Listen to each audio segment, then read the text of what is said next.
Welcome to the podcast, People More Interesting Than Me.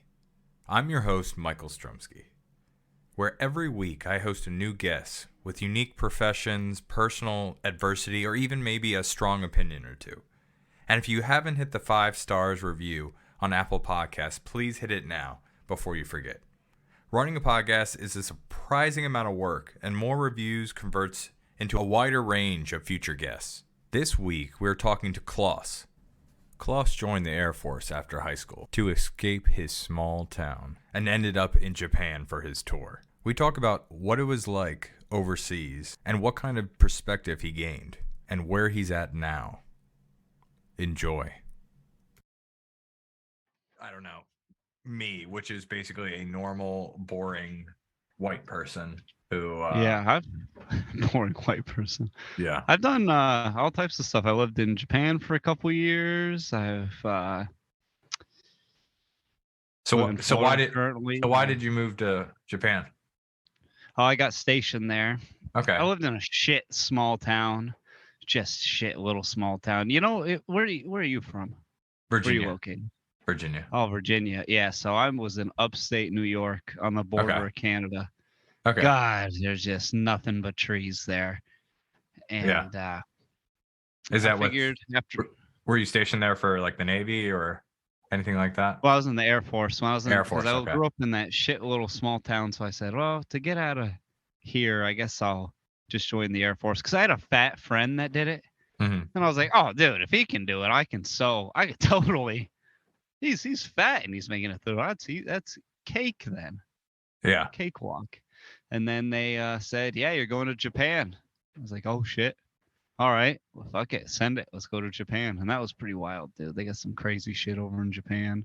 What are some big differences you see? From here to Japan, I mean, the people were 3 feet tall, seemingly, over there, and they didn't weigh 600 pounds. Yeah, that's another big thing. Which I always see is like, it's baffling to me because they love rice, and rice is just so high in like carbs and like calories that you would think that would anticipate that. But I guess they love like fish and like seafood and other stuff like that too. Yeah, rice is a pretty good carb if you're moving. Moving, and they stay moving, but they also don't eat. Their portions are like a cup and a half of rice on the average. You know, if you go to a restaurant, they'll give you a fuck ton. But just on their day-to-day lunch, if you watch what they eat, it's like a cup and a half of rice and like a little piece of meat. It's funny that you mentioned that because I like Pockies, you know, the dipped like like sugar sticks. And it's just funny you mentioned that just because now that I think of it, like all their like, not that I don't even know if Pockies are actually Japanese, but yeah, they had them over there. Okay. It's just all their desserts are small compared to like the US where you've got like king size bars. You've got like their desserts have far less sugar in them too.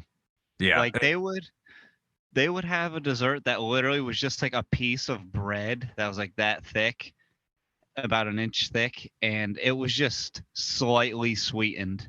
And they were like, man, this is so good. Yeah. Like this company would go out of business in America if they tried selling this. Yeah. No one would do this. It's probably because you just start off. I mean, if you're familiar with like you know how like when you're a child, like your serotonin, like children love peekaboo, for example. They like all these small things, and then you slowly get older and older, your serotonin, like you need something much better. That's why, you know, like people skydive and then they go for their next high where like all these kids in Japan, they probably have like a little bit of sugar, like, and that probably doesn't change much through their life. So it's not like they need more and more. Whereas in US, you're getting pumped with it, like with soda and like all these big candies and stuff like that. So there's literally holidays in America surrounded around giving people candy and getting candy from strangers. Yeah, it is. And I think it's like that in the UK too. But yeah, maybe.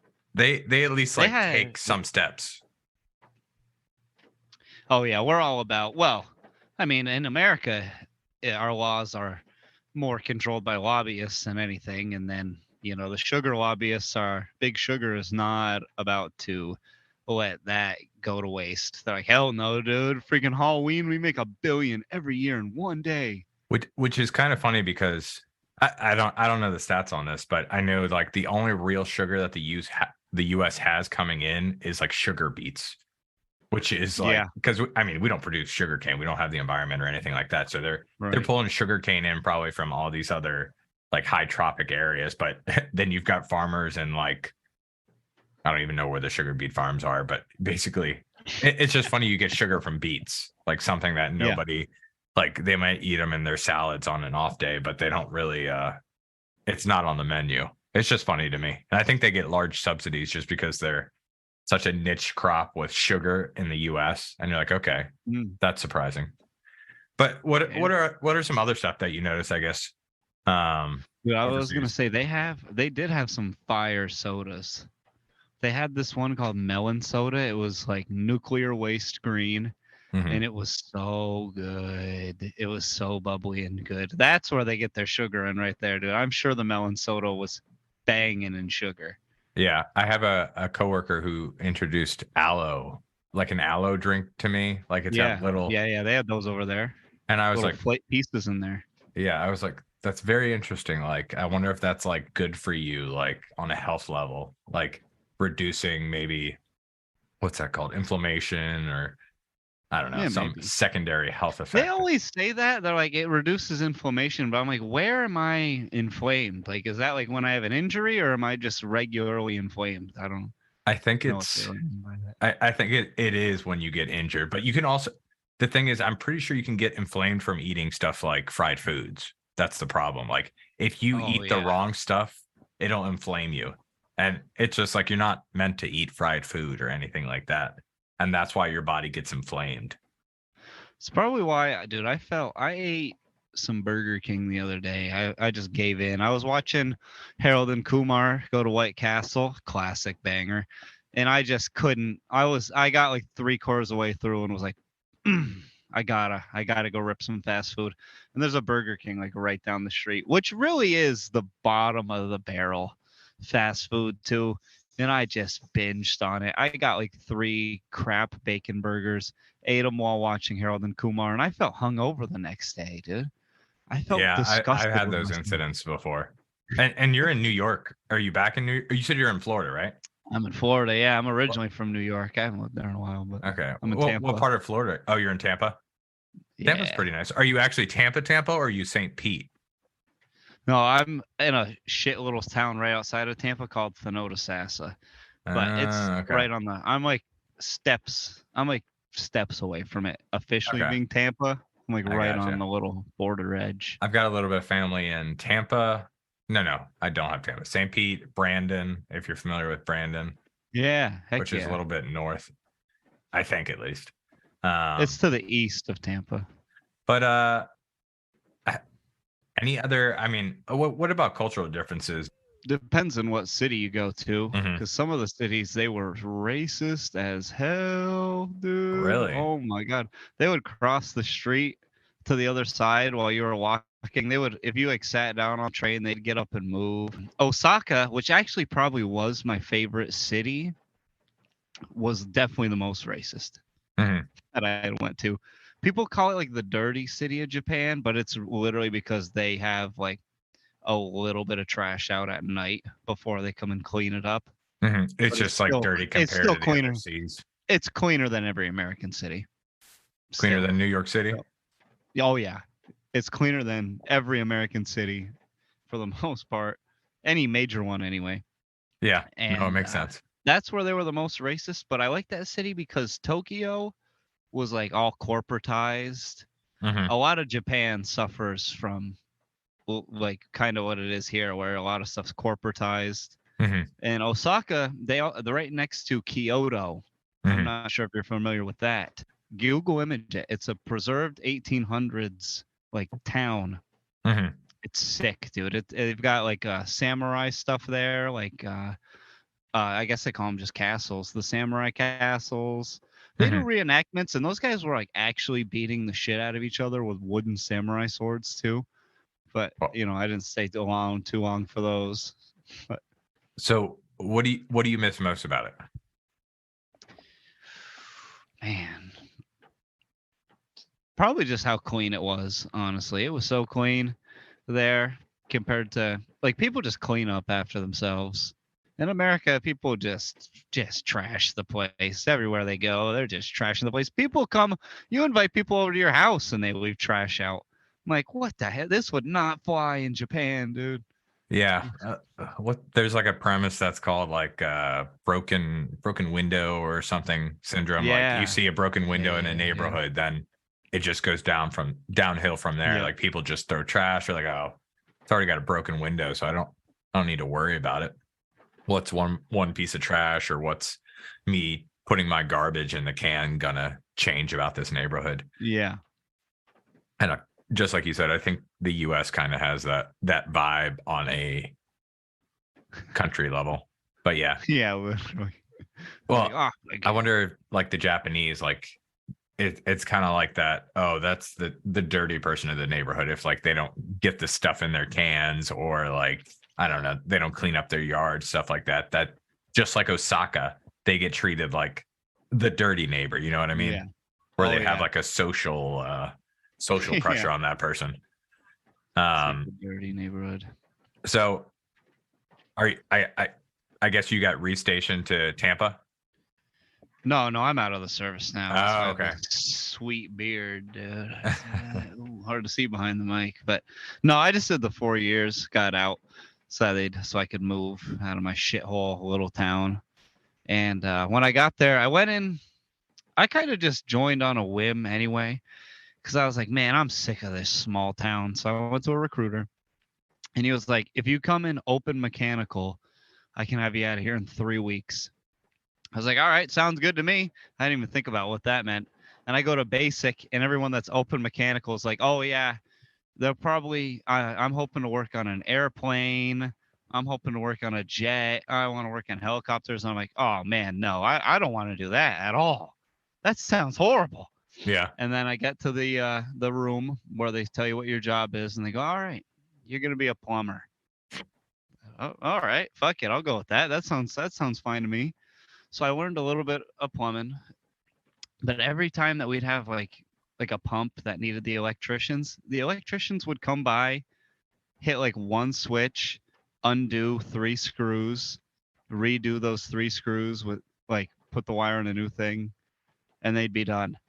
And I'm like, oh dude, that is the gig right there. So when I got out, I picked up right when I got out for a couple of months before I found another job, I sold cars. That was a fucking whole thing on its own. My God. And then I picked up working as an electrician. And now I don't know if you've ever noticed at every red light ever, there's big aluminum boxes, but I do the wiring for those, all the electrical stuff in So I that. have a question for that. So is it true? Do you work the sensors for the red light cameras too? Yeah, it's not gonna work if you flash the lights. No, no. Oh, well, that wasn't the one I have. Like Oh, supposedly okay. if you park like 2 car lengths or 3 car lengths back, is it true? Or are they taking like each car like to speed up like a camera or anything like that? Is No, that no, there's a like a basically a there's a couple different ways to do it. There's Mhm. some that have cameras. There's some that have these like pressure loops Just that when be you're aware, straight people. We're ahead. getting a life hack here. We're we're Yeah. we're gonna cut down on our red light Yeah, no, time. you can't really cut it down at that much. When your car pulls up to it, some of them are just timed just already. They don't even have either. They just go on a timer. Like it stays on Yeah, this one for that long, and then change, and this one for that long, and then change. But most of them, you pull up to the light, and then the light, there's a pressure loop that then sends a ground signal over to a computer, essentially saying, "Oh, there's a car here." And then from there, it starts a countdown to go to the next light. Like, okay, gotcha. and then it just depends what they have it set to from there. And do you like that job, the electrician job, much better than the plumbing job? Oh yeah, so much, so much. You use your brain more than it's easier because everything's lighter. But you just have to think a little harder sometimes. You gotta be like, okay, so the power's coming into this relay here. It wasn't like plumbing where it's like, yeah, there's a hole in that pipe. Time to cut it out. Like it was pretty easy to troubleshoot in plumbing compared to electrical. The troubleshooting gets a Well, little the other harder thing is, sometimes. usually the plumbing's not going to kill you, though. Yeah. Well, I mean, Well, I've got sorry. shocked. Woo! Yeah. I got shocked bad one time, dude. Frick. It was like my third week working with electricity. I had no idea what I was doing, and they had me doing some lights for a school, Hmm. 3-phase, so 240-volt for the lights. And I'm touching the wire, no problem. It's live. I'm just touching the live wire right now. I didn't think about it. Well, I grabbed onto that neutral and it had a load on it like you would not believe. My fuck. I barely remember what happened at all. And then they So just you had me passed out, outside. basically.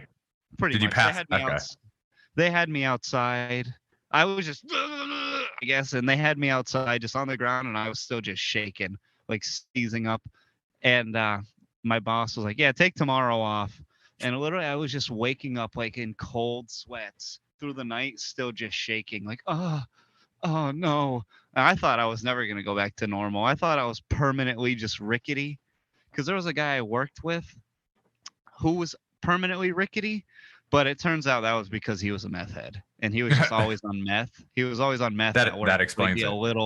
he'd be a little shaky, Yeah. but he was probably the best electrician I ever worked with in my entire life. That's what I seen usually is just like I if I had to be fair, I would say all these artists like Renaissance, like Michael, we'll go through the Ninja Turtles, Renaissance, Hell yeah. Michelangelo, Leonardo, yeah. Donatello.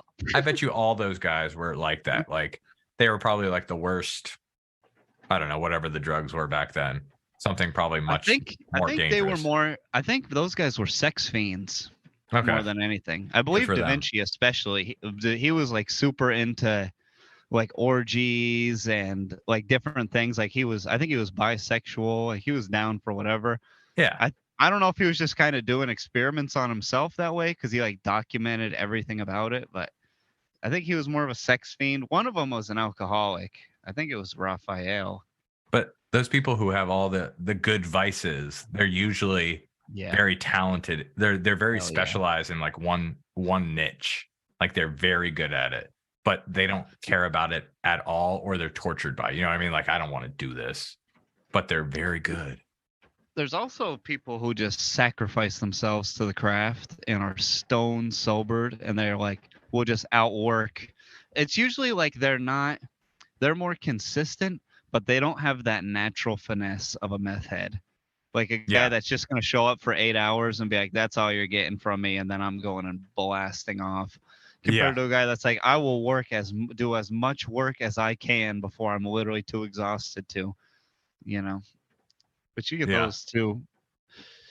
Because I kind of think of it as if I don't know if you like MMA, because John Jones, he's kind of like like he'd do cocaine before a fight, and he fought a guy named Chael Sonnen, who was the type of guy that would just show up every day, claims to have never tasted alcohol in his life, but also did PEDs. But so was John Jones, so it evened out. Yeah, and then it's basically just one guy showed up like kind of high, and the other guy showed up training his ass off, and still the kind of high guy whooped the shit out of him. Yeah. So. I think that's consistent with and I don't believe people who disagree with this or say they're not like this, but everyone doesn't like gifted people. Like who can just like exactly like you say, come to work at like, I don't know, trashed at like 8 a.m. and just do better work than the people who slept well, trained, and have already been doing this for like 10 years. It's not that I don't like them. I'm just jealous, dude. Like, yeah, that's what I mean. I mean, like, they're just like ticked off by the pure, like, they're not putting in the work. They really don't care, but they're still like flying through it like it's nothing to them. Yeah. It's like they're tortured by themselves. Yeah. Yeah, exactly. But yeah, I would definitely wish I was like that, dude. That'd be fire. So you're working at a company currently, right? Yeah, just doing electrical work. And at some point, did you want to transfer to anything, like have your own company or? Maybe. Maybe. I might what I'm saving up for is I want to buy a rental.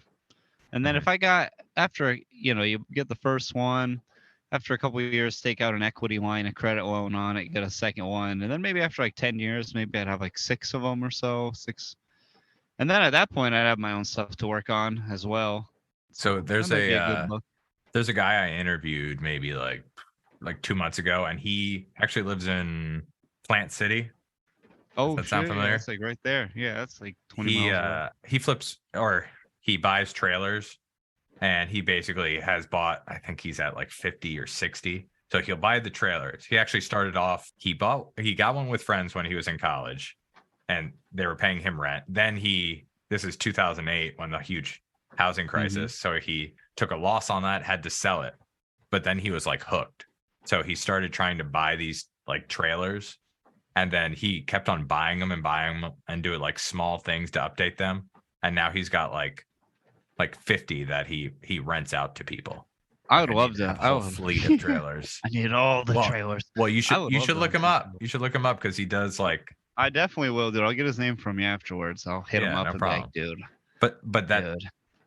then you hear all these stories about people like just staying in the houses, like That's the problem with it is when you gotta evict people and having to deal with that. That's where people run into. That'd be the hardest part for me because I can do all of the work. I can do all of it except for like very specific. If I wanted it to be very nice finished you're talking carpentry, about the finesse parts. Like you can do 90%, but then when it comes to maybe like the trim and getting the carpet yeah, underneath and making it look yeah, like yeah. That Shangri-La, stuff. Yep, that's, that yeah. little bit right there is what I'd have to sub out. Besides that, though, anybody calls with a problem, I can get over there and fix it. Well, that's the good There's thing no, with the Air Force. You know the plumbing inside and out, right? yeah, So you you can got do the good water plumbing. heater, you can do the bathroom, you can do the sink, and then you know the electrical. So you basically know Yeah, all the guts of all these I know the guts. houses. Yeah, And how I old did are you? roofing.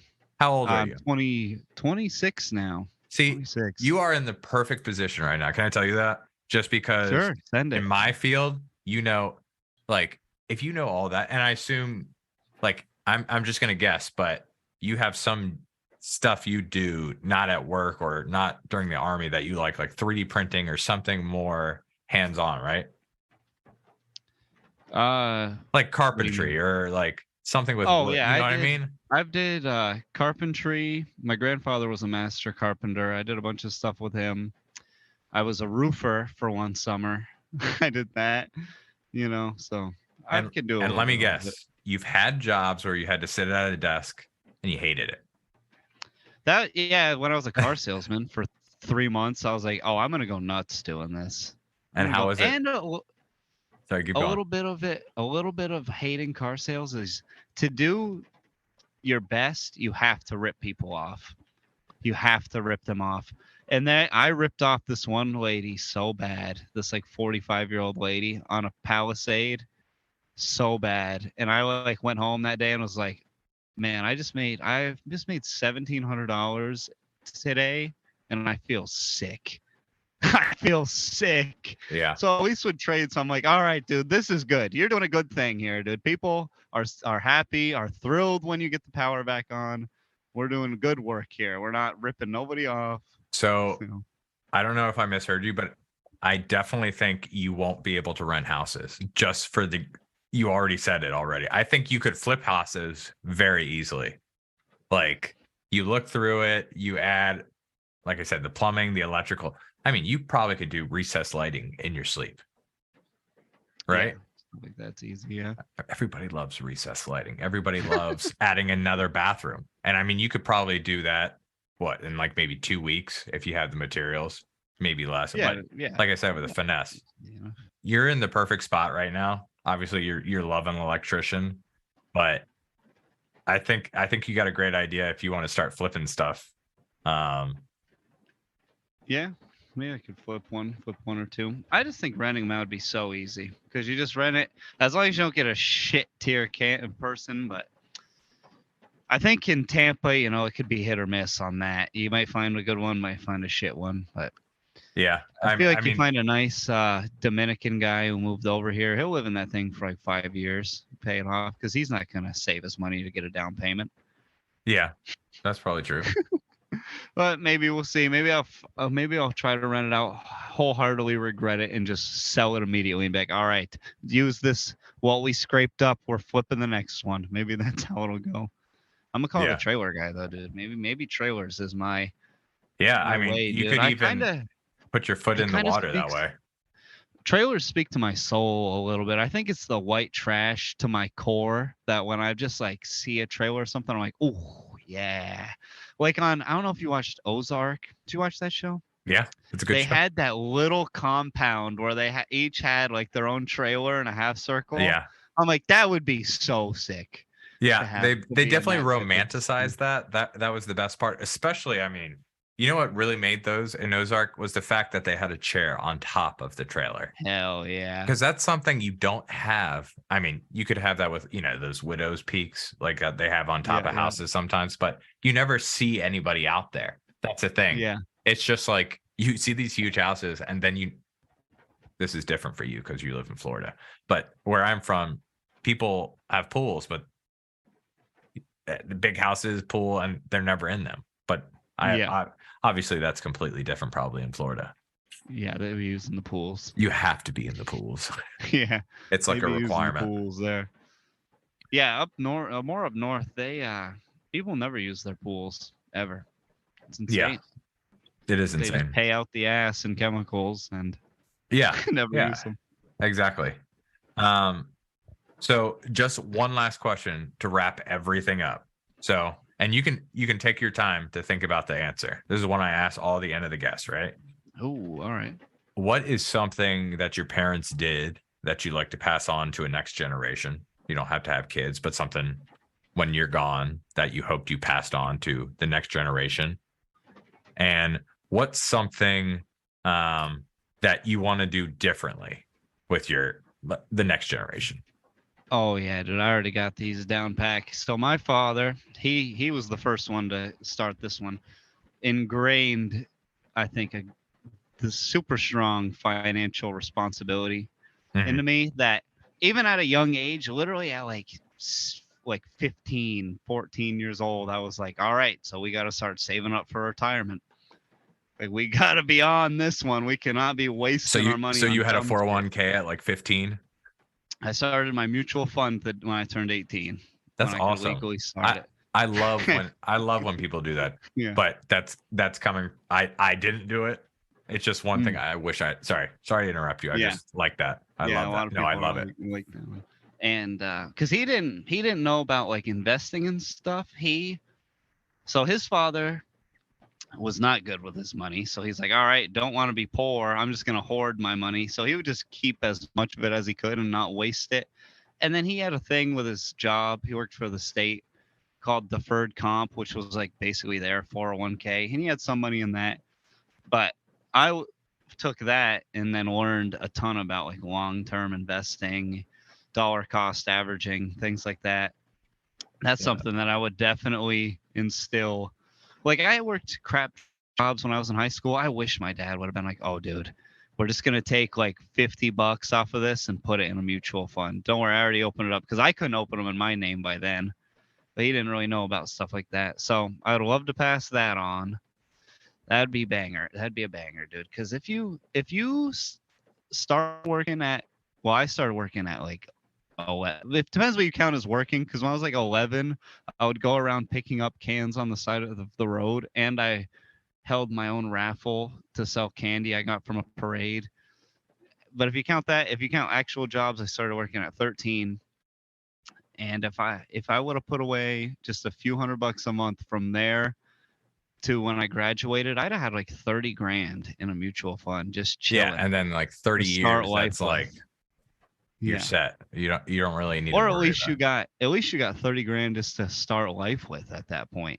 Yeah, that's true too. That's a huge leg up. That's a huge leg up. and you're doing nothing. Yeah. Like you don't pay taxes on it. You let it sit. I mean, as long as you've got it in a bunch of different stuff, you don't really need to worry about it.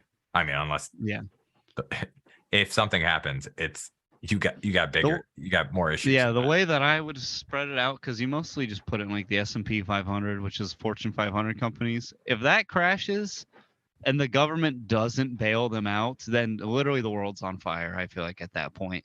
Yeah. So I think you'll be all right as long as you keep your money in something like that.